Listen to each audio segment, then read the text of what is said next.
आपल्यासोबत भाजप नेते वैभव खेडेकर आहेत, त्याची बातचीत करणार आहे. कारण भारतीय जनता पार्टीचे वरिष्ठ नेते रत्नागिरी जिल्ह्यावरती आहेत आणि त्याच्या पद्धतीने ह्या दौऱ्याकडे पाहायला होतोय. आज राज्याचे महसूल मंत्री सन्माननीय बावनकुळे साहेब आज रत्नागिरी जिल्ह्याच्या दौऱ्यावरती आहेत. कालच ते खेडवरनं गेले. जल्लोषी वातावरणामध्ये रत्नागिरी जिल्ह्यामध्ये त्यांचं स्वागत होत आहे. आज राजस्व अभियानाच्या अंतर्गत आज त्या ठिकाणी त्यांचा मेळावा आहे, शासकीय त्यांचा कार्यक्रम आहे आणि त्यानंतर कार्यकर्त्यांची बैठक आहे.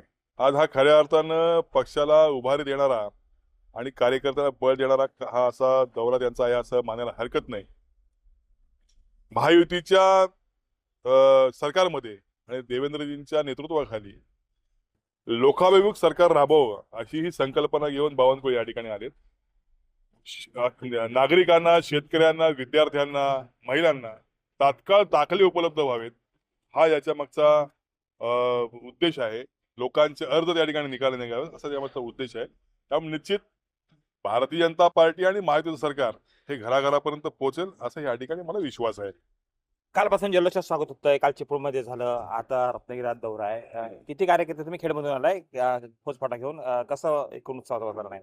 बघा, एकंदरीत जिल्ह्यामधनं हजारो कार्यकर्ते आज रत्नागिरीच्या ठिकाणी जात आहेत आणि त्या ठिकाणी मोठ्या प्रमाणात पक्षाचा मेळावा होईल. परंतु मला आपल्याला लक्ष केंद्रित करावं लागेल या ठिकाणी की भारतीय जनता पार्टीने, शीर्ष नेतृत्वानी आणि देवाभाऊनी आणि रवींद्रभाऊ चव्हाण यांनी कोकणावरती विशेष लक्ष केंद्रित केलेलं आपल्याला या ठिकाणी पाहायला मिळत असेल. आमच्या मंत्रिमंडळातले अनेक आमचे मंत्री या कोकणावरती सातत्याने दौरा करत आहेत, सातत्याने कार्यकर्त्यांना भेटत आहेत आणि नेहमी कार्यकर्त्यांना बळ देत आहेत. मला वाटतं भविष्यातला या कोकणामध्ये भारतीय जनता पार्टीचे सगळे उमेदवार निवडून येतील अशी परिस्थिती निर्माण करण्याचा या ठिकाणी प्रयत्न आहे. मागील काही वर्षांपासून जो महाराष्ट्र नवनिर्माणाचा आपला प्रवास होता, आपण जोडलेली माणसं होती, आपण निर्माण केलेला जो माहोल होता, त्याचा काय फायदा होतोय पक्षाला आता? निश्चित गेल्या 30 वर्षामध्ये मी जे काही सामाजिक काम केलेलं, राजकीय काम केलेलं आहे त्याचा निश्चित उपयोग या पुढच्या वाटचालीमध्ये होतो आहे. मी लोकांमध्ये राहणारा कार्यकर्ता आहे, त्यामुळे माझ्याशी सर्व लोक, जनता या ठिकाणी माझे जोडले गेलेले आहे. भारतीय जनता पार्टी, महायुतीच्या या आजच्या सत्तेमधून त्यांची कामं होत आहेत आणि लोकांमध्ये समाधान आहे.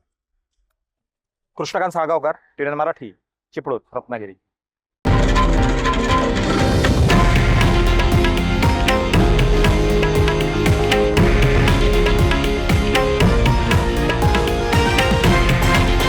हे आहे देशातील नंबर 1 न्यूज नेटवर्क आणि आपण पाहत आहात TV9 मराठी, एकमेव.